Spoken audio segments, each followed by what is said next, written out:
د ضلع خبره چې څومره ده نو دا زمونږ مشترکه یوازې د تحریک انصاف نه چې څومره هم زمونږ 40 رکني کمیټي او د ټول عوامو هغه د هر یو پارټۍ سره چې تعلق ساتي د ټولو ته مبارکباد ورکوم. دا ستاسو جیت دی. دا د تاریخ په څو پاڼو کې لیکل کېږي چې دا ضلع چا راوړوه نو دا هم دې ځوانانو راوړوه. 2008 کې هم حیدر خان وی چې زه د ضلع اعلان کوم او د سیاسي مجبورۍ د وجې هغه ونه کړو. دا لویه مطالبه کم چې د خلکو په ذهن کې و چې دا نشي کېدی هغه نن تر سره ورسېده. دا یو نوې ضلع جوړه شوه او د دې مشرانو په کوشش باندې جوړه شوه. د ډېر ښه او دې ښه خلک پاتې شوی دی خو یا دا جرأت پکې نه یا پکې دا همت نه یا غوله دا سینه الله نه ورکول. کوز سوات والا زمونږ وروڼه دي زمونږ تن دی زمونږ وجود دی زمونږ کورونه شریک دي. دا د ډېر مخکې را په دې کې کوششونه خلکو کړي وو خو یا به پکې خلوص نه شامل و یا به پکې د هغو خپله مفاد وو. د ډاکټر شفیق احمد او ډاکټر افتخار احمد په حجره مټه کې د برسوات ضلع د باقاعده منظورۍ په خوشحالۍ کې یوه پر رونقه او تاریخي دستوره را جوړه شوې وه چې پکې د سیمې سیاسي سماجي او انتظامي شخصیاتو په پراخه کچه ګډون وکړ. د خراب موسم او باران باوجود د برسوات سیاسي ګوندونو مشران سماجي خلک د مټې بازار کابینې ذمہداران وکیلان بلدیاتي نمائندگان د پی ټی آئی پی کې نهم او لسم صدور د بیلابلو مکتب فکر مشران ځوانان عوام ولس په ګڼ شمیر کې په یاده دستوره کې موجود وو. په دستوره کې د صوبایي اسمبلی غړي محمد نعیم خان سلطانی روم خندا او علی شاه خان ایډوکیټ په خاصه توګه ګډون کړی وو. حجرې ته په راتګ د ډاکټر شفیق احمد ډاکټر افتخار احمد او د هغوی د کورنۍ غړو ټولو راغلو میلمنو ته تود هرکلی وکړ او ښه راغلاست یې وویلو. وروستو د راغلو درنو میلمنو او منتخب نمایندګانو په لاسونو د برسوات ضلع د قیام په خوشحالۍ کې کیک پرې کړل شو او ګډونوالو د خوښۍ او مسرت څرګندونې وکړې. دستورې ته راغلو سیاسي سماجي او انتظامي مشرانو په دې موقع منتخب نمایندګانو ته د عقیدت پیرزوینې وړاندې کړې او د برسوات ضلع قیامې د سیمې د ولس لپاره یوه لویه تاریخي لاسته راوړنه وبلله. نوموړو زیاته کړه د نعیم خان او سلطانی روم خندا د دې مشکوره مؤمن یم چې هغو دا کار وکړو د برسوات د ضلع موږ ته اعلان کړه او د دوی په کوششونو باندې نه زه ورته د خپل بازار د طرفه د خپل طرفه مبارکباد وایم. انشاءالله دا به تاریخ په پاڼو کې په پاڼو باندې ولیکلی شي. تاسو ډېر ښه اقدام کړلی او موږ ټول ستاسو سره اوږه په اوږه او څنګ په څنګ ولاړ یو. د برسوات د ضلع مبارکي موږ یوازې امیانیز امتیاز نه د ټول برسوات عوامو له ورکوو. دا یو داسې مطالبه او داسې ضرورت و چې په کار دا وه چې دا په 2008 کې شوی وی. په 2008 کې هم حیدر خان وی چې زه د ضلع اعلان کوم او د سیاسي مجبورۍ د وجې هغه ونه کړو. د هغې نه وروسته بیا هم ډېر وختونه داسې وو چې په هغې کې اعلان کوونکي اعلان کوم خو ویې نه کړو. نن دا کریډټ دی ایم پی ایس ته ځي دې مشرانو ته ځي دې ټایګرز ته ځي. او دا د برسوات د عوامو یو درینه مسله وه. دا داسې درینه مسله وه چې لکه د دې نه شاهد چې غټه مسله به بله نه وه. نو الحمدلله له دې په کوششونو باندې هغه تاج الله راوستو د محمد نعیم خان او د هغه سره د پارلیمنټیرین په سر باندې کېښودی شو. حالانکې تاسو ته پته ده چې دلته ډېر ښه او دې ښه خلک پاتې شوی دی خو یا دا جرأت پکې نه یا پکې دا همت نه یا غوله دا سینه الله نه ورکول. ملګرو ډېره زیاته د خوشحالۍ ورځ ده نن چې زمونږ کوم ارمانو ولې په دې حلقه باندې په دې مټه تحصیل باندې په دې پیکیټن باندې ډېر غټ خلک په ډېرو غټو کرسو باندې ناست پاتې شوي دي چې د وزیر اعلی په شکل کې پکې زمونږ محمود خان پاتې شو دی او زمونږ د دې خلکو دا ډیمانډ و چې یاره دا برسوات دی ځان له جدا یو ضلع شي. خو دا نه وه شوې د هغې نه تېر حکومتونو کې هم دا نه وه شوې. خو کله چې موږ د میدان ته رالو زموږ محمد نعیم خان راغی خندادا راغی علي شاه خان راغی شرافت میا راغی او ورسره دوه امیانیز چې کوم ډاکټر امجد دی او سهیل سلطان دی هغو میدان ته رالو نو هغه ارمان یې زمونږ د دې خلکو برغلو مرګرو سترګې و بالکل څوکې دي انشاءالله او دا به د تاریخ په سرو پاڼو کې لیکلی کېږي چېرې دا ذلت چا راوړ وه نو دا هم دې ځوانانو راوړ وه دلته چې کوم دا ځوانان ناست دي د وخت ضرورت او زموږ وکلا برادري چې کومه ده نه پای کې موږ ایفرټس کړي په هغه وخت کې چې کوم ایم پی ګورنمنټ وروسته زموږ د پی ټی آی ګورنمنټ شو ورسره زموږ عام سیاسي خلک او تاجر برادري چې ونه هغو په دې کې خپل چې دی ایفرټس کړي او دا ذلت چې کوم ده نو دا د وخت ضرورت دی ټولو پارټو ډېر زیات شکرګزار یم چې هغې زموږ سره په دې کې برخه اخیستې وه او ډېر جدوجهد یې په دې کې کړی چې یاره خامخا دی دا ضلع سوات بر سوات خامخا جوړ شي نو هغې ته مخیره چې تصویر پیش کوم او بیا خاص کر خپل ایم پی ایز او ایم این ایزو ته چې هغې د عوامو په هغې ترجماني وکړه دا کریډټ هغو واغست او دلته یې مطلب دی چې ضلع سوات راوړ موږ نن د الله تعالی شکریا ادا کوو چې د مټې د عوام هغه زړه مسله هغه درینه مطالبه هغه نن الله تعالی زمونږ د دې نمایندګانو په لاس باندې سر ته ورسوله نو موږ د مټې تحصیل د بر سوات ټول عوام د دې شکریا ادا کوو چې دوی د نمایندګۍ هغه حق ادا کو او دا لویه مطالبه کم چې د خلکو په ذهن کې و چې دا نشي کېدی هغه نن تر سره ورسېده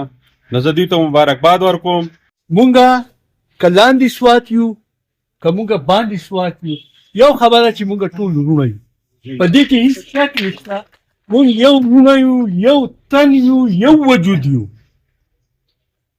زما لاندې وروڼو له خفګان نه دی پکار چې په دې باندې خفه شي د خفګان موقع چې مونږ سره وه په هغه وخت کې زمونږ یو ورور نه و خفه شوی کله چې د اباسین کوهستان درې ضلعې د ملکنډ ډویژن نه ویستیا کېدې او په هزاره ډویژن کې شاملېدې هېڅ چا په هغې باندې د سوات یو فرد په هغې اعتراض نه دی کړی چې د والي صاحب د سټیټ چې کوم دغه دی هغه درې ضلعې په هزاره ډویژن کې شاملېدې چا پې دغه نه دي کړي کوز سوات والا زمونږ وروڼه دي زمونږ تن دی زمونږ وجود دی زمونږ کورونه شریک دي دا کومه تاریخي کارنامه چې زمونږ د ممبرانو وکړه نو بیا به انشاءالله چې زندگی کنه نو دا چپټر چې دا په ښه حروفو سره لیکلی کېږي ځکه چې دا یو ډېر ګران کار و په دې کې یو ډېر کافي سټرګل و خو د هغې ته دې ونه کړه ته شپه ورځې دې ته چې دی په دې لپاره محنت کړلی او د دې په باره کې چې دی زه د سابقه وزیر اعلی چې زمونږ کوم و علي امین ګنډاپور د هغه هم خصوصي شکریه ادا کوم د دې ټول پنډال له طرفه چې هغه په دې کې خصوصي دلچسپي وه او زمونږ ایم پی اګانو چې دی په هغو باندې زور راوست او خبره چې ده سر ته ورسوله دا خلک وایي وران کنډر ته رالو نو زه وایم چې دا ښکته چې کوم زموږ روغ کور و هغه صرف هغو پلستر کړی دی او موږ به دا خپل وران کنډر چې دا به یو مضبوط بلډینګ کو او دې له موږ انشاءالله داسې ماربلې ولګو چې خلک به تماشو له راځي او د هغې غټه وجه دا ده چې ریونیو چې د څه نه جنریټ کېږي نو ټوریزم دی او ټوریزم په پوره ایشیا کې په اپر سوات کې دی لکه ملم جبه که موږ وګورو که کالام وګورو که ګبین جبه وګورو که بیا سولاتن وګورو د دې نه هټ کر هرې درې ته چې ځې نو هغه د پاکستان سویټزرلینډ دی نو موږ باقي اپر سوات چې دی موږ به دې ته نه ګورو چې حکومت ته چا دی او څوک دی موږ به د سوات د جوړولو کوشش کوو په دې موقع پخوانی صوبایي وزیر قاری محمود سلطان روم خندا علی شاه خان ایډوکیټ او محمد نعیم خان د برسوات ولس صحافیانو تاجرانو وکیلانو او سیاسي جماعتونو مننه وکړه ویل چې د برسوات دا تقسیم یو مهم انتظامی ګام دی نوموړو زیاته کړه دا یو نوې ضلع جوړه شوه او د دې مشرانو په کوشش باندې جوړه شوه نو موږ تاسو له مبارکي درکو دې له مبارکي ورکو یو بهترینه خبره ده دا ګوره معمولي خبره نه ضلع جوړېده یا تحصیل جوړېده موږ تاسو په خوایله که داسې اعلان یې وکړو دې کې دننه ډېر څه دي د دې فنډ وي د دې آبادیانې وي په دې کې خواري او محنت وي هسې دا نه جوړېږي منډې تړلې وي نو دې کې ډېره منډه تړلی روډ جوړول اسان دي کالج سکول جوړول اسان دي ګورئ د دې دا ضلع جوړول دا ډېر ګران دي تحصیل ګران دي بلکې ضلع خو لا پرېږده لیکن ستاسو موږ سره دومره احساس نشته چې دا ضلع جوړه شوه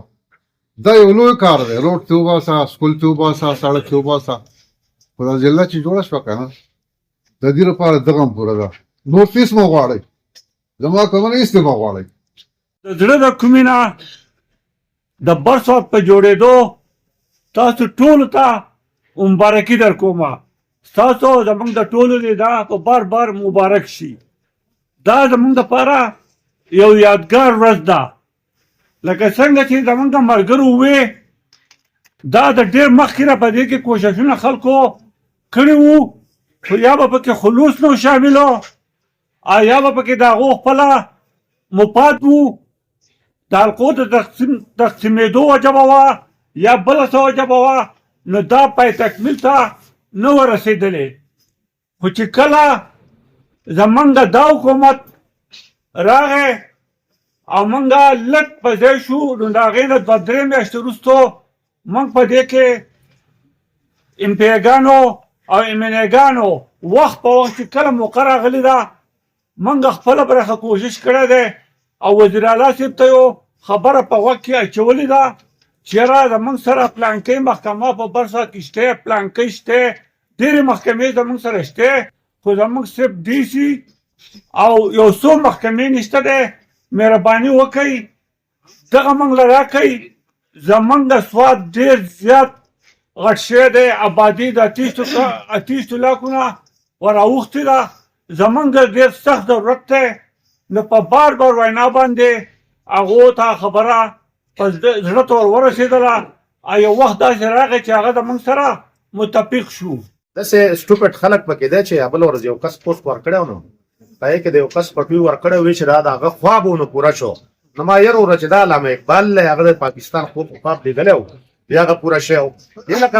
پرویز خټک راغی په مدین کې اعلان وکړو د شرافت په دغه کې، کله چې هغه شمولیت کاو هغه ونه شو. محمود خان زمونږ په مخ کې څو ځله ویلي، بلکې موږ دې بار ته راغلي وو، دلته موږ ته هغه دغه کوو، اکبر علي خان دلې دا ټولو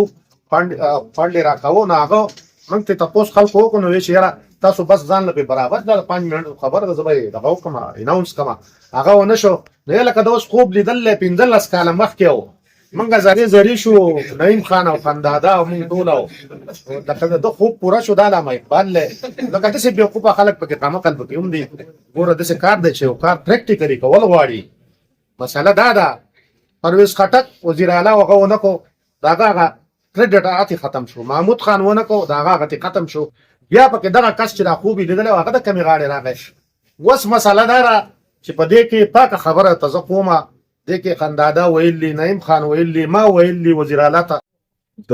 ضلع خبره چې څومره ده نو دا زمونږ مشترکه یوازې د تحریک انصاف نه چې څومره هم زمونږ 40 رکني کمیټي وه او دا ټول عوامو هغه د هر یو پارټۍ سره چې تعلق ساتي دې ټولو ته مبارکباد ورکوم. دا هم ستاسو جیت دی، دا هم ستاسو وجه وه چې زمونږ هغه ځینه زور ولګو. موږ چې اول کله خبره وکړه او سټارټ واغځو، نو د هغه وخت نه زمونږ د سواد په شانتې 2-3 ځینه نور داسې دي چې هغو به مو وینا کوله. او چې کله خبره به راله د دې 3-4 وړو ځینو نو ګنډاپور صاحب به پکې خبره کوله ویره د سواد حق دی. بیا کله چې زمونږ په کابینټ ته خبره لاړه سمري او باس په سټارټ شو په کابینټ کې، نو په وخت کې دومره کنسنسس شي نو د چارباغ لګه مسله وه پکې، دلته د هیډ کوارټر مسله وه پکې. زه د ټول قام د طرف نه اول د الیمین خان ګنډاپور او بیا سهیل خان اپریدي ډېر زیات مشهور یم. په هغه ټایم کې زما د خولې نه یو خبره وتې وه چې ودین 1 ویک، نو اکثر به خلکو په هغې پورې خبره کوله چې یاره د 1 ویک په ځای باندې ولې 2 میاشتو ته ورسېده. خو منځ کې دغه چاله جواب ورکوو چې یاره په هغې کې حکومت چینج شو، پوره وزیر اعلی چینج شو. زه هغې نه وروستو کومه جدوجهد چې تاسو وکلا برادرۍ، صحافي برادرۍ، تاجر برادرۍ او ټولو عوامو هغه د هر یو پارټۍ سره چې د هغې تعلق دی کم کوشش کم محنت کړلی، موږ له کم ډاډګیرنه راکړله. زه د دې ځینه زما مشران پارلیمنټریان ناست دي، څنګه چې زمونږ قاری محمود صاحب یو پروپوزل راکړو او زمونږ ډاکټر صاحب اول یو پروپوزل راکړ چې یاره زمونږ د والي سوات د سټیټ چې څومره ضلعې دي 2 ضلعې شو، دا ډیویژن پکار دی. نو انشاءالله ډاکټر صاحب زما سره وعده ده چې د سبا نه به زه بل ونه به انشاءالله په دې باندې په اسمبلۍ کې موږ خبره کوو. ویناوالو دا هم ویل چې دوی پوره هیله مند دي چې د اولس په مرسته به برسوات د خیبر پښتونخوا یوه مثالي ضلع وګرځي او دلته به د پرمختګ، امن او ښه انتظام نوې لارې هواري شي. کیمرمین امان الله سره حبیب الله همدرد، انډس نیوز نیټورک، مټا، سوات.